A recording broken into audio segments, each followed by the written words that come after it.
Што го осквернува човекот? Не го осквернува човекот она што влегува во устата, туку она што излегува од устата, тоа го осквернува човекот. Евангелие според Матеј 15:11.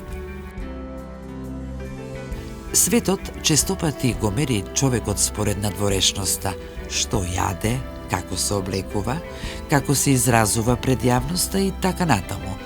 Но вистинското мерило на човечноста е сместено подлабоко, во срцето.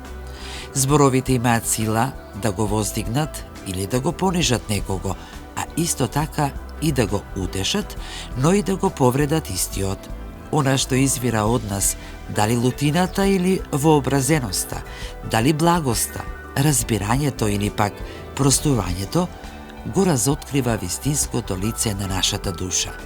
Па така, ако сакаме да бидеме подобри луѓе, тогаш не треба да го избегнуваме само она што однадвор не осквернува, туку да се потрудиме да го отстраниме и она лошото што е вгнездено и тлее во нас.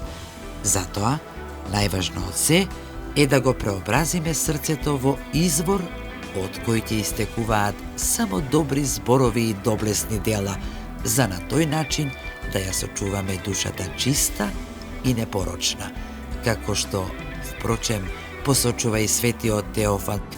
Внимавај што зборуваш и што мислиш, бидејќи од тоа се гледа што се збиднува во твоето срце. Не го осквернува човекот она што влегува во устата, туку она што излегува од устата, тоа го осквернува човекот.